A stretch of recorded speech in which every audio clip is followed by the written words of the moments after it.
Let's meet Paul. He's a typical financial manager of SG Subsidiary, and now he's getting a new task from the big bosses.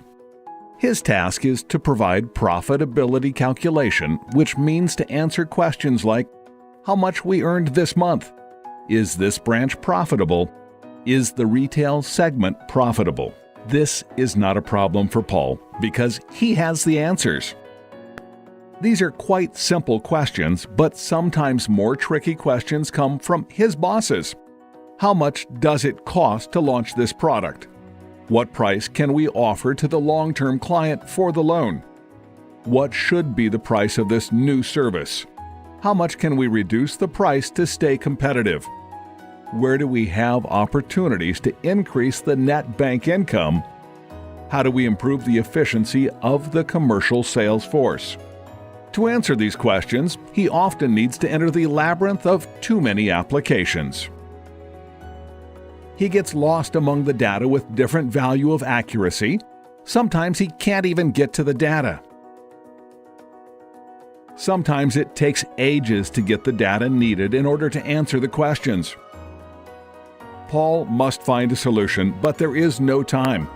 As the boss insists to get the data, he needs to find another way.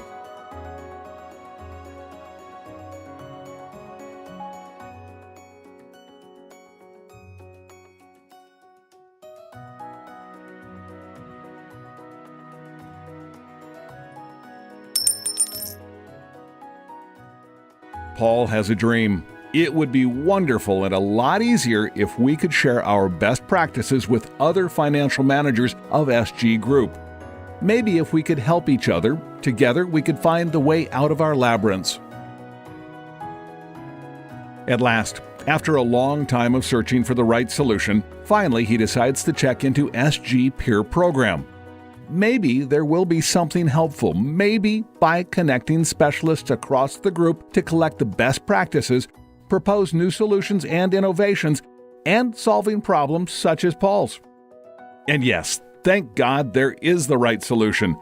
The Profitability Dream Team just came out with their new profitability measurement tool, just on time to rescue Paul from the dead-end labyrinth.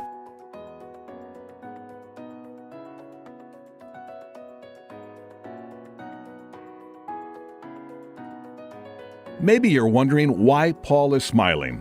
Let us explain to you how the profitability measurement tool works.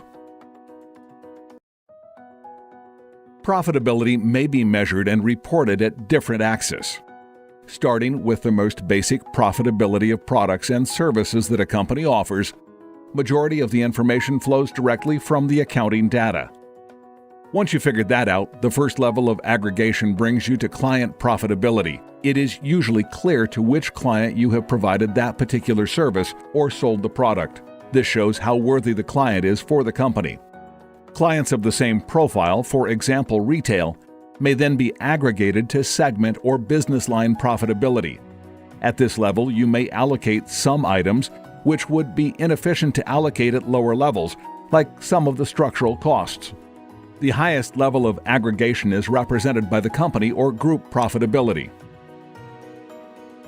Let us explain the components of profitability measurement and reporting. The NBI, net banking income, equals net interest plus commission file fees. Net interest income from a customer's loan or deposit reduced by the interest expenses calculated through FTP. Earning from file fee you get and after sales income and expenses through fees and insurances. Earnings or expenses through subsidies. Commission expenses or earnings you get. Net profit equals NBI minus risk premium. The risk premium is a fee you have to pay as an insurance for the default of some loans. A company incurs cost which may be directly identified to the particular product, service, client, or business line. Usually salaries, PC costs, phone costs, office material. Most of these costs are directly attributable. Some of the direct costs may be allocated through square meters, for example utilities, or through number of FTEs, for example IT support. These are direct costs and may be measured at all axes. Other costs are incurred at the level of support or cost centers and must be reallocated to profit units in order to calculate profitability. The goal is that all costs are allocated to the profit centers at the end. Allocation happens through allocation keys or cost drivers, such as number of FTEs, square meters, number of transactions, or other appropriate keys. Such allocation may become complex, costly, demanding on resources, and non-motivating. It is feasible to allocate indirect costs only to the higher aggregation level, starting at business line level. Cost of equity due to regulatory requirements, 8 to 10%, plus expected ROE from the shareholder, 15%.